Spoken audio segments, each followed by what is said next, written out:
हरियाणा में कांग्रेस की गुटबाजी एक बार फिर से सड़कों पर नजर आई। दरअसल हांसी में कांग्रेस की तरफ से महंगाई के खिलाफ एक प्रदर्शन का आयोजन किया गया था। कांग्रेस की प्रदेश अध्यक्ष कुमारी सैलजा इस प्रदर्शन में पहुंची थी, लेकिन भूपेंद्र सिंह हुड्डा गुट ने इस कार्यक्रम से पूरी तरह से दूरी बनाए रखी।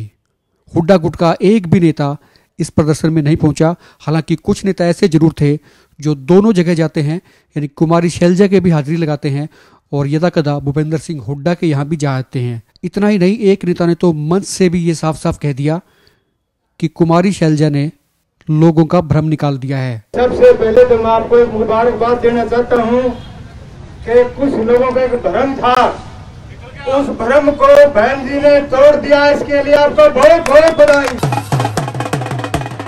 उनका इशारा सीधा सीधा इसी गुटबाजी के संदर्भ में था।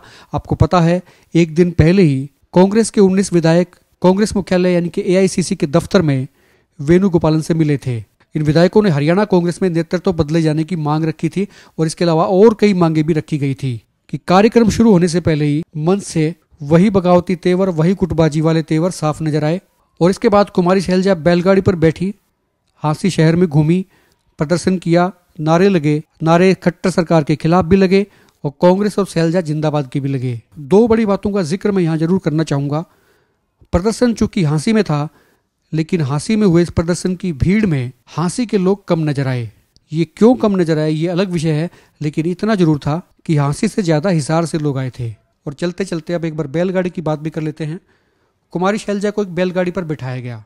इस बैलगाड़ी पर बाकायदा गैस सिलेंडर रखे गए, सिंबॉलिक रिप्रेजेंटेशन के लिए चूल्हा भी रखा गया, लकड़ियां भी रखी गई। लेकिन हुआ वही, फोटो खिंचवाने की होड़ में और नेताजी के साथ बैठने की होड़ में बैलगाड़ी पर इतने लोग लद गए कि बैल को बड़ी मुश्किल से गाड़ी खींचने में आई। कई बार तो बैल गाड़ी खींचते खींचते थक गया, बीच में रुक गया और लोगों ने पकड़ पकड़ कर उसको घीसा, उसको आगे ले जाने की कोशिश की। कोशिश इस बात की कतई नहीं की गई कि जो बैलगाड़ी पर बेवजह लोग सवार हैं, कम से कम उनको नीचे उतार दिया जाए। भीषण गर्मी में इस बैल का कसूर क्या था? किसी को भी इस बैल पर तरस नहीं आया कि भीषण गर्मी के अंदर बैल किस तरह से इस गाड़ी को खींचेगा और उस पर क्या गुजर रही होगी। गुटबाजी की बानगी एक और भी नजर आई। बरसी गेट के बाहर भी एक अलग गुट यहाँ खड़ा था, उन्होंने अपने तरीके से प्रदर्शन किया। कुल मिलाकर कांग्रेस ने प्रदर्शन किया, महंगाई की बात भी रखी, महंगाई का मुद्दा भी उठाया, सरकार के खिलाफ नारेबाजी भी की। लेकिन कांग्रेसी इस बात को छुपा नहीं पाए कि पार्टी के अंदर गुटबाजी नहीं है। कांग्रेस के कई वरिष्ठ नेता इस प्रदर्शन से दूरी बनाए हुए थे। महिला कांग्रेस की प्रदेश उपाध्यक्ष रही हैं सत्यपाला मलिक, वो इस प्रदर्शन में नहीं आई। उनकी तरफ से ये कहा गया कि इसकी आधिकारिक सूचना ही नहीं थी, ये किसी व्यक्ति विशेष का कार्यक्रम था, पार्टी की तरफ से कोई गाइडलाइन जारी नहीं की गई थी, इसलिए वो इस कार्यक्रम में नहीं आ रही हैं। कांग्रेस के एक और वरिष्ठ नेता है राजेंद्र ठाकुर, नगर परिषद के वरिष्ठ उपाध्यक्ष भी रह चुके हैं, वो भी इस प्रदर्शन से दूरी बनाए हुए थे। उन्होंने साफ साफ कहा कि कांग्रेस में सब कुछ ठीक ठाक नहीं है, इसलिए वो इसमें शामिल नहीं होंगे।